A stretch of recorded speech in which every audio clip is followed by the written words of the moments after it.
Eu lembrava, queridos, de uma declaração que sempre era feita pelo pastor Bud, o nosso querido Davi. Ele abriu aqui falando sobre as nossas conferências regionais. E se você esteve presente em uma das conferências onde o pastor Bud estava, ele sempre começava fazendo uma citação, usando as palavras do apóstolo Paulo em 1 Coríntios 1:10. Mamãe Jane, de vez em quando, ainda traz essa lembrança saudosa, né? Que coisa boa. Que bom ter a senhora aqui também, hoje pela manhã, né? E eu não sei se você, que está nos acompanhando aí, já ouviu o pastor Bud falar sobre isso. Eu quero que você abra a sua Bíblia em 1 Coríntios, capítulo 1. Eu quero ler a partir do verso 10. Vamos ler alguns versículos, alguns trechos, alguns capítulos dessa carta de Paulo aos Coríntios. E aí deixa já a tua Bíblia aberta para que a gente possa percorrer com mais facilidade a palavra de Deus. Se você lembra de ter ouvido o pastor Bud falar isso aí diretamente, coloca aí no chat, eu ouvi o pastor Bud falar. Se você não ouviu, fica tranquilo, você vai ouvir agora, bota no chat aí, eu vou ouvir daqui a pouco, não tem problema. Né? Mas Paulo, ele falando aos irmãos lá em Coríntios, ele diz: rogo-vos, irmãos, pelo nome do nosso Senhor Jesus Cristo, que faleis todos a mesma coisa, e que não haja entre vós divisões. Diga comigo, divisões. Antes, sejais inteiramente unidos na mesma disposição mental e no mesmo parecer. De fato, queridos, o apóstolo Paulo está trazendo um pedido e a gente consegue ver pelas palavras que ele usa aqui ao se dirigir a esses irmãos em Coríntios, palavras que foram inicialmente endereçadas a essa igreja, mas que se endereçam também a nós como igreja do Senhor. Se o apóstolo Paulo falava isso, se o pastor Bud trazia isso personificado para a nossa realidade dentro do Verbo da Vida, isso nos ressalta a importância de vivermos a vida cristã de um modo específico. Eu não sei como você enxerga, mas muitas vezes, ao ler os versos da palavra, eu fico tentando entender um contorno a respeito da expectativa que Deus tem sobre nós. Porque uma vez que nós entendemos a expectativa que Deus tem sobre nós, aí fica muito mais fácil nós buscarmos alcançar essa expectativa. Ora, queridos, viver ignorando a expectativa de Deus, ou em outras palavras, como o apóstolo Paulo fala em Efésios capítulo 5, no verso 17, viver ignorando a vontade de Deus, não é uma nota de sabedoria, pelo contrário. Se mostra um componente nécio, insensato. Alguém que deseja de fato viver prudentemente e com sabedoria deve sempre se perguntar: o que é que Deus pensa sobre isso? E graças a Deus que Deus não nos deixou órfãos. A gente não precisa ficar hipotetizando, adivinhando. Deus nos mostra claramente na sua palavra qual é a sua expectativa para que nós possamos atendê-la. E Paulo está falando aqui aos Coríntios dizendo: olha, nós precisamos ser inteiramente unidos. Nós não podemos cultivar divisões. Nós temos que ter um mesmo parecer, uma mesma disposição mental. E o pastor Rick Renner, descrevendo, né, uma definição mais precisa para essa palavra divisões, ele fala sobre trazer a natureza de algo que é rasgado, como uma folha de papel. E eu trouxe aqui uma folhinha de papel, né? E divisão é rasgar essa folhinha, é dividir ela em dois pedaços ou mais. Mas vamos supor aqui, inicialmente, que se tratem de dois pedaços distintos. Perceba que o apóstolo Paulo, ele não está fazendo um discurso distante, ele está trazendo um discurso realmente próximo. E aí, eu rogar, traz a ideia de proximidade, muitas vezes de suplicar, de implorar. É como se Paulo estivesse quase de joelho, dizendo: ei, gente, pelo amor de Deus, nós precisamos evitar a qualquer custo divisões. E eu quero que você considere essa imagem de uma divisão dentro da leitura que a palavra de Deus traz sobre nós. Nós somos corpo. A gente vai ver daqui a pouco que Paulo nos compara como lavoura, como edifício. E aí, quando a gente traz no contexto da unidade que a Bíblia espera de nós, uma divisão, a gente realmente está falando de algo bem sério. Talvez você pense que essa igreja de Coríntios era uma igreja que estava distante de Deus, porque realmente os irmãos estavam divididos. Mas se você voltar alguns versículos aí para o capítulo 1, no verso 4, Paulo ele vai falar sobre a maneira que orava por esses irmãos. E olha como ele diz: eu sempre agradeço a meu Deus por vocês e pela graça, diga comigo, graça. Graça que Ele lhes tem dado em Cristo Jesus. Por meio dele, Deus os enriqueceu em tudo, em toda a capacidade de expressão e em todo o entendimento. Outras versões dizem que os coríntios eles eram ricos em todas as coisas, na palavra e no conhecimento. Eles entendiam bem, eles falavam bem, e a gente vê aqui que eles foram enriquecidos com toda a graça.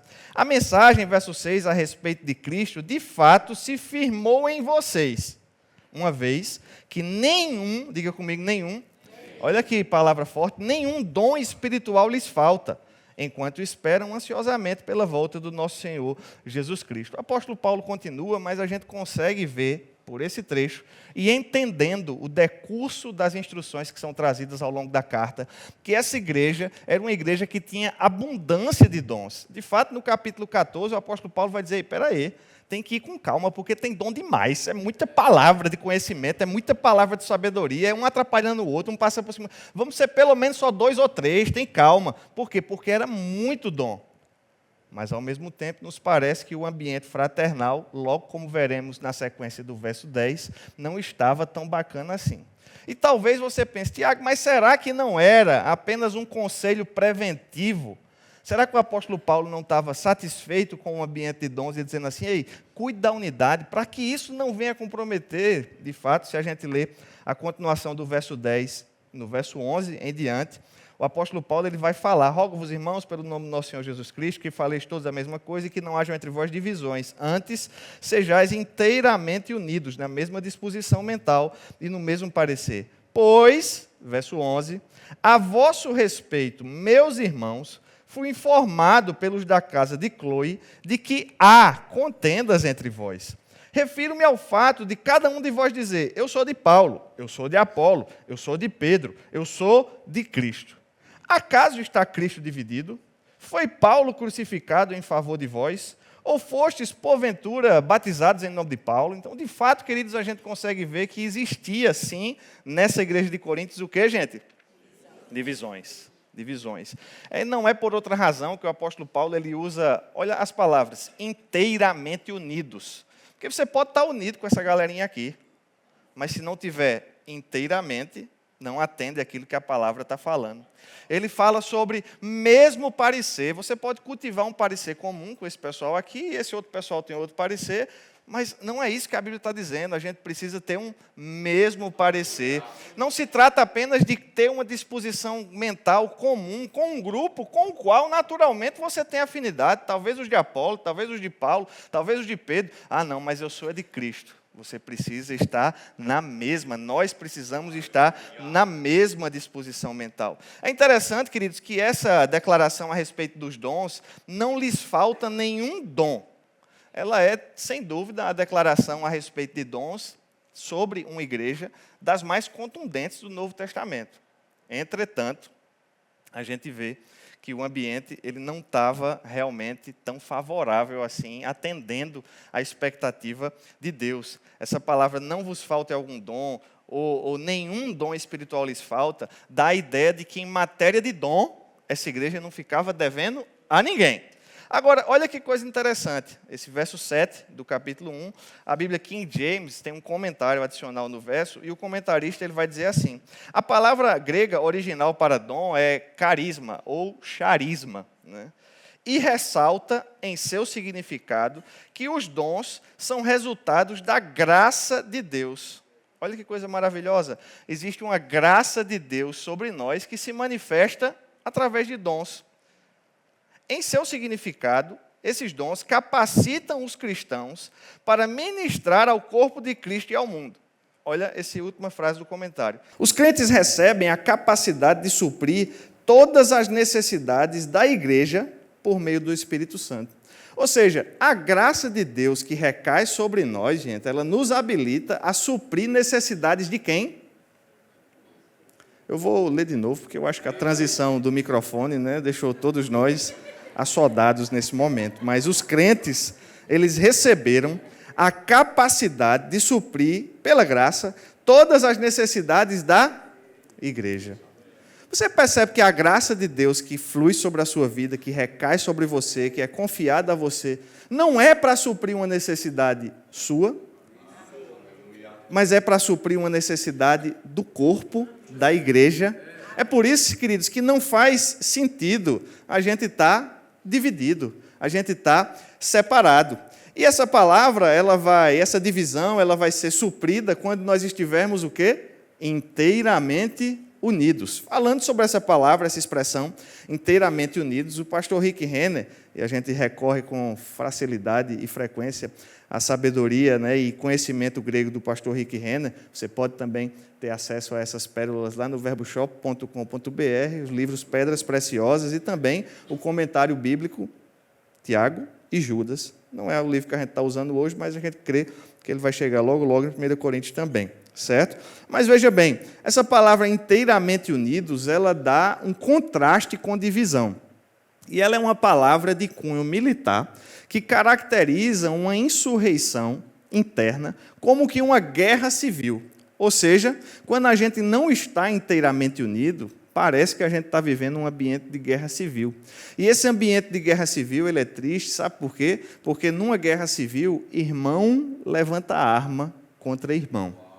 E me parece que era esse um cenário semelhante àquele que Paulo descreve aqui, quando diz, olha, eu fui informado pelos da casa de Cloe de que há divisões entre vocês, de que há contendas entre vocês. Tem um que diz, eu sou de Paulo, um que diz, eu sou de Apolo. Ora, tem gente que diz até que é de Cristo.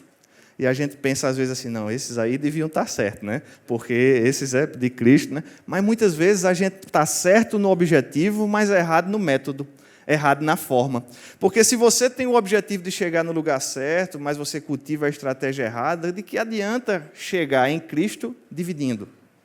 Era isso que Paulo estava falando, olha, não adianta a gente ter esse tipo, essa natureza da palavra inteiramente unidos, que vai denotar esse ambiente de guerra civil, modernamente nos nossos dias, poderia ser também caracterizada como uma divisão em partidos políticos. Tinha gente que estava dizendo, o meu partido é o de Paulo. O outro dizia, o meu não, eu estou no de Apolo. Não, o meu é o de Pedro.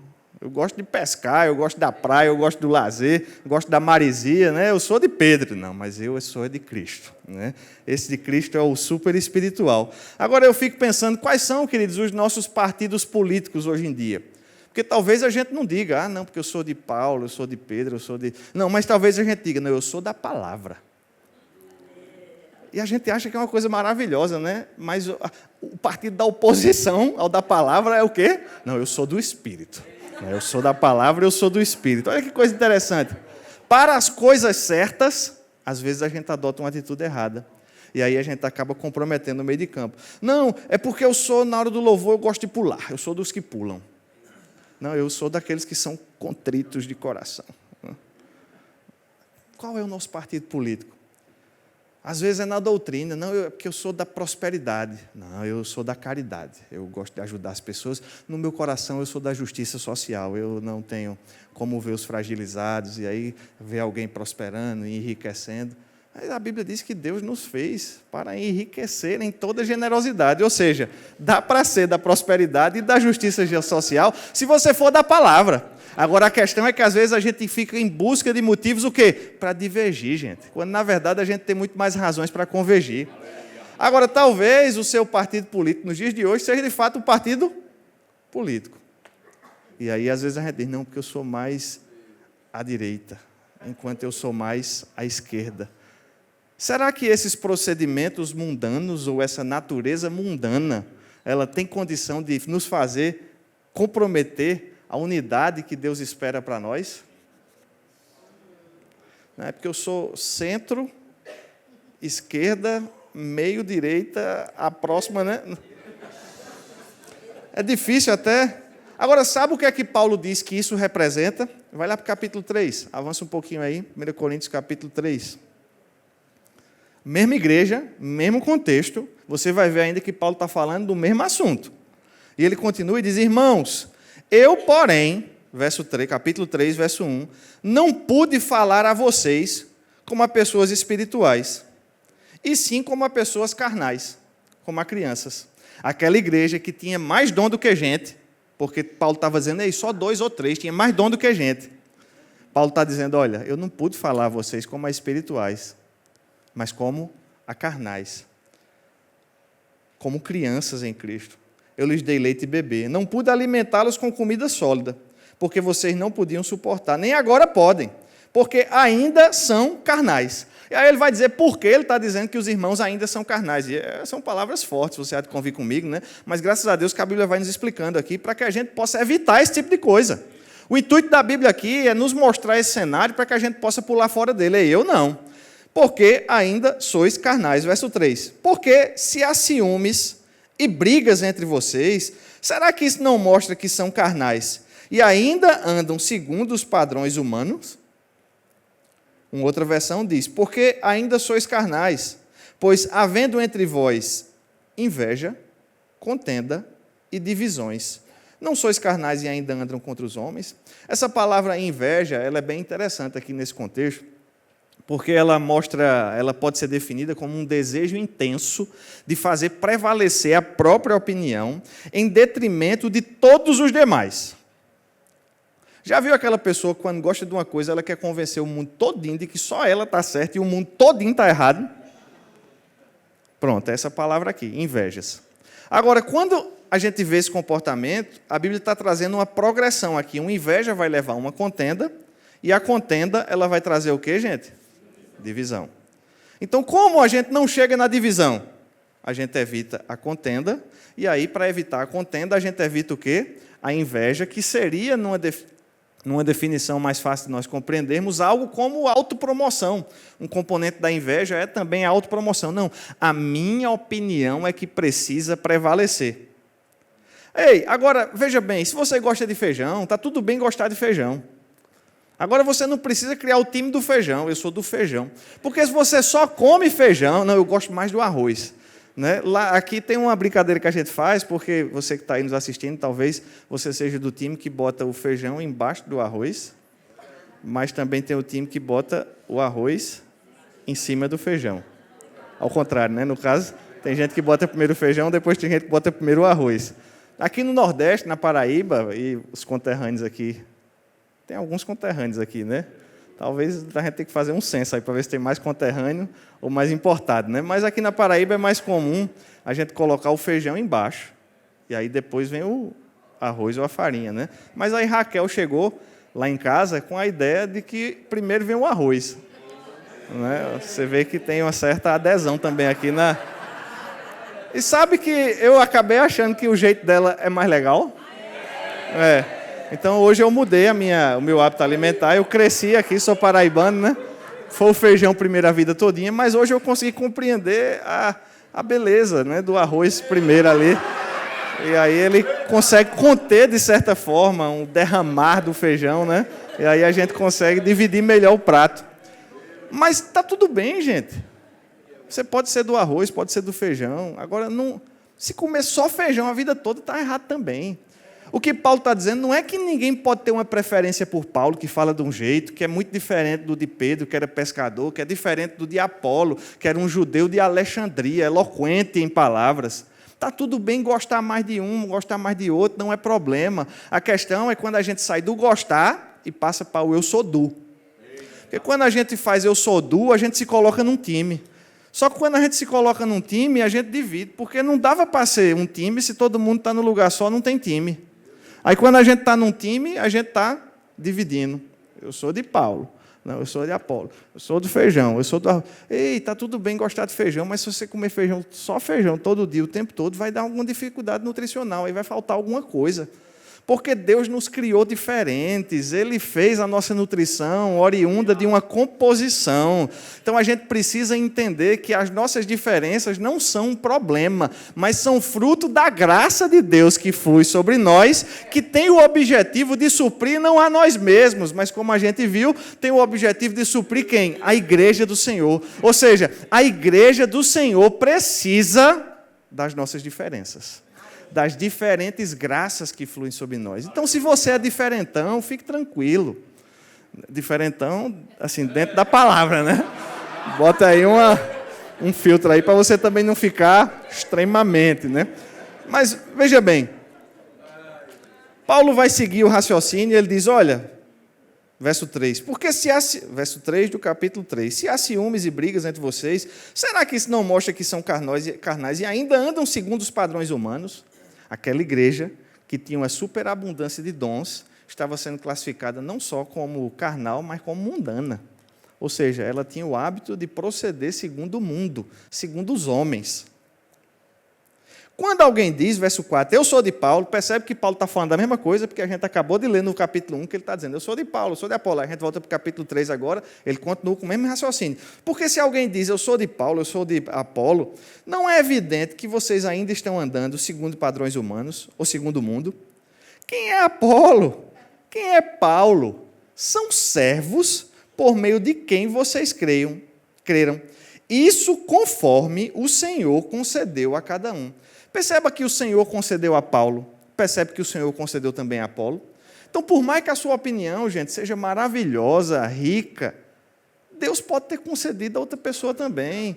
E a opinião da outra pessoa, embora talvez seja diferente da sua, pode estar certo também. Eu não estou falando de questões que são binárias, né, que são sim ou não, mas às vezes a gente tem maneiras diferentes de ver o mundo, formas diferentes de enxergar. A gente vem de educações diferentes, de culturas diferentes, e a beleza é que Deus não fez todo mundo idêntico. Porque Deus poderia, Ele não tinha limitações, Ele poderia ter feito todo mundo igualzinho a você. Mas imagina como seria se todo mundo fosse igualzinho a você. Porque às vezes você se acha o bonzão. E queria que todo mundo fosse igual a você. Mas se fosse todo mundo igual a você? Tem dia que nem você se aguenta, tem dia que nem eu me aguento, né? Imagina se fosse todo mundo igual. Como era que a gente ia aguentar? Não ia aguentar. Paulo está dizendo, ei, gente, nós somos apenas servos que estamos dispondo uma graça conforme Deus concedeu a cada um. Ele continua no verso 6 e diz, eu plantei, Apolo regou, mas o crescimento veio de Deus, de modo que nem o que planta é alguma coisa, nem o que rega, mas Deus que dá o crescimento. Ora, o que planta e o que rega são um, ou seja, estão no mesmo time. O que planta e o que rega são um, estão num time só. E cada um receberá sua recompensa de acordo com o seu próprio trabalho. Porque de Deus, nós, diga comigo, nós. Não, diga mais forte, nós. Bota aí no chat, nós. Porque às vezes a gente pensa, não, de Deus eu sou cooperador. Mas nós, se eu coopero, você coopera também. Eu que penso de um jeito coopera, e quem pensa diferente de mim coopera também. Porque de Deus, nós somos colaboradores. Você vai ver que a palavra fala muito mais de nós do que eu. Ela usa muito mais o pronome coletivo do que o individual, dando a entender que Deus valoriza, de certa forma, uma convivência familiar. Porque de Deus nós somos cooperadores. E vocês, lavoura de Deus. É difícil de Deus. A gente vê que essa metáfora do corpo, ela é usada por Paulo exaustivamente nas suas cartas. Agora eu fico pensando o que é que uma divisão representa no corpo. Imagina dividir mais ou menos aqui, ó. Dividir significa separar, significa criar bordas de separação. Agora imagina acontecendo isso aqui, ó. O corpo continua, mas isso aqui, ó, deixa de ser corpo. Porque membro só é membro se tiver no corpo. Se não tiver no corpo, não vai sair como a mãozinha da família Adams, né? Só tem na família Adams. Na vida real não existe. Deixa de ser corpo. Aí morre. E o corpo, que pode continuar depois que perde um pedaço, fica o quê? Extremamente limitado, deficiente. Então, esse não é o plano de Deus para nós. Lavoura. Quem conhece uma lavoura aqui? Quem já foi na roça aí? Quem já viu? Né? Se você tira um pedaço da lavoura, não tem a mesma colheita, não tem o mesmo propósito. É difícil. Vamos ver aqui esse prédio aqui que a gente está. Não, agora aqui é os de Paulo, aqui é os de Apolo. Divide aqui. Ó. Perde o propósito, perde a capacidade, perde as funções. Choveu aqui, não molha ninguém. A gente está abrigado nesse edifício. Mas se tiver uma divisão aqui, molha todo mundo. Vai perdendo o propósito pelo qual Deus criou. Não perca o propósito. Não seja desconectado do corpo, não morra à margem e nem traga para o corpo uma limitação. Faça parte daquilo que Deus criou. Agora, olha o verso 10 que interessante. Paulo diz, Ele está falando de edifício agora, certo? Ele está trazendo essa metáfora, e aí ele vai acrescentar um pouco mais, dizendo: segundo a graça que me foi dada, eu lancei o fundamento, como sabe o construtor, e outro edifica sobre ele. Deve estar falando de Apolo ou de Pedro, não é de Cristo, né? Porque Cristo já tinha sido assunto aos céus nesse momento aqui, e deixado com eles a missão de compartilhar. Paulo diz: olha, eu fui aí e fundei essa igreja. Eu fui aí e coloquei o alicerce. Outro vai vir edificar. Agora, cada um vê como faz o seu trabalho da melhor forma, porque anteriormente ele já tinha dito que cada um vai receber segundo o quê? O seu galardão. Então fica tranquilo, vamos cada um fazer a nossa parte. E agora como, gente? Segundo a graça que flui na nossa vida. A gente vai ver que a graça que fluía sobre a vida de Paulo era uma graça apostólica. Não à toa, ele plantou a maior parte de todas as igrejas do Novo Testamento. Então, ele entendia que a função dele era plantar. Se ele tivesse entendido que a função dele era construir também, ele tinha ficado lá. Mas o que foi que ele fez? Ele plantou e depois caiu fora, dando para outra pessoa a possibilidade de edificar, e ele já se dedicando a uma outra plantação, um outro alicerce. Então, é muito importante que você consiga discernir qual é a graça de Deus que flui sobre a sua vida. E é importante entender também que a graça flui sobre a vida de outra pessoa e a gente faz em conjunto aquilo que Deus espera de nós. A vida cristã, gente, não é uma vida de isolamento. Não é à toa que Romanos 12:10 diz: amem uns aos outros. 12:16, tendo o mesmo sentimento uns para com os outros. Romanos 13:8 diz de novo: amem uns aos outros. Romanos 14:13 diz: não julguemos uns aos outros. Romanos 15:7 diz: acolhei uns aos outros. Nesse mesmo versículo também, diz: admoestai-vos uns aos outros com bondade. Romanos 16:16 diz: saudai-vos uns aos outros com ósculo santo. Para você que não sabe o que é ósculo santo, é um beijinho, mas não é um beijinho qualquer, é um beijinho santo.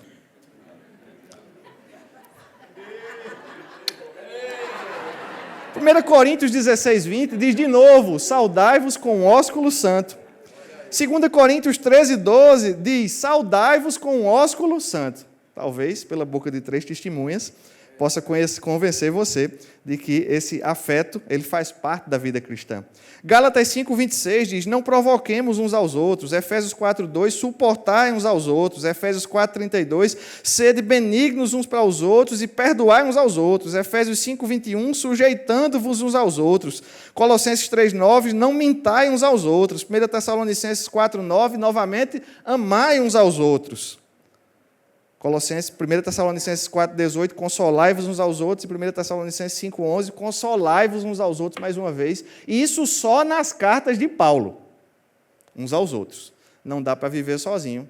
É por isso, gente, que relacionamentos importam. Quero deixar para você essa recomendação de leitura, verboshop.com.br. Você vai poder adquirir esse título, ou no Verboshop da igreja que você congrega. A vida cristã não se vive no isolamento. Agora, perceba que buscar a unidade, porque talvez você diga: tá bom, eu entendi agora, mas eu vou esperar a unidade acontecer. A unidade ela não acontece espontaneamente, pelo menos é isso que Paulo nos deixa entender em Efésios capítulo 4, no verso 3, quando diz que nós devemos nos esforçar diligentemente por preservar a unidade do Espírito no vínculo da paz. Ou para que a unidade aconteça, existe a necessidade de um esforço. Diga comigo: esforço. Então, buscar a unidade, preservar a unidade, não é uma postura passiva, é uma postura ativa. E não só ativa, mas uma atividade que Paulo denota requerer da nossa parte esforço. Se você não estiver extremamente empenhado, vai ficar desunido. É muito mais simples desunir. Parece que a entropia ela vai ajudando também nesse sentido. Mas Paulo ele mostra, queridos, que esse esforço é possível. Agora, quer dizer que é fácil? Vai ser sempre fácil? Talvez você esteja nos acompanhando dizendo: Tiago, mas eu não consigo porque você não conhece fulano. Eu não conheço fulano, mas eu conheço um fulano que também traz dificuldade. Como você, fulano, deve trazer dificuldade para alguém também, como eu trago. Mas a nossa vida é essa conquista de buscar atender ao padrão que a palavra apresenta para nós. É uma postura ativa. Eu acredito que quando Paulo trouxe essa carta aos Efésios e disse que precisávamos buscar ativamente, nos esforçar diligentemente, aqueles irmãos devem ter dito: eita, é muito difícil. É por isso que ele continua no verso 4 do capítulo 4, diz: há somente um corpo, um Espírito, como foram chamados numa só esperança da vossa vocação, há um só Senhor, uma só fé, um só batismo, um só Deus e Pai de todos, o qual é sobre todos, age por meio de todos e está em todos. Ou seja, nós temos muito mais motivos para convergir, nós temos muito mais razões para estar unidos, nós temos inúmeras formas de buscar essa unidade que a palavra espera de nós. E é interessante que o versículo 7 do capítulo 4, ele traz esse fechamento e diz: e a graça foi concedida a cada um de nós, segundo a proporção do dom de Cristo. Existe uma graça que flui sobre a sua vida, não é na sua própria força, não é na sua própria capacidade. Agora, lembre-se também que essa graça ela não é somente para você, mas ela é voltada para suprir a necessidade do corpo, não é sem razão, porque a gente vai ver que no decurso do capítulo 4, a gente não vai entrar aqui, mas Paulo vai falar sobre os dons que são distribuídos. No verso 11, é muito conhecido de cada um de nós, e na sequência, no verso 16, ele vai dizer: de quem todo o corpo, bem ajustado e consolidado pelo auxílio de cada junta, segundo a justa cooperação de cada parte, efetua o aumento de si mesmo para edificação em amor. A vida cristã, ela não se vive no isolamento. Deus nos criou para viver unidos, e nós precisamos a todo custo ser agentes que vão evitar divisões no corpo de Cristo. Amém? Deus pode contar com você? Deus pode contar com você, Deus pode contar com você, Deus pode contar comigo. Se Deus pode contar com você, coloca aí no chat: Deus pode contar comigo. E eu fecho lembrando mais uma vez as palavras: rogo-vos, irmãos, pelo nome do nosso Senhor Jesus Cristo, que faleis todos a mesma coisa, e que não haja entre vós divisões, antes sejais inteiramente unidos na mesma disposição mental e no mesmo parecer. Que Deus os abençoe na prática da palavra.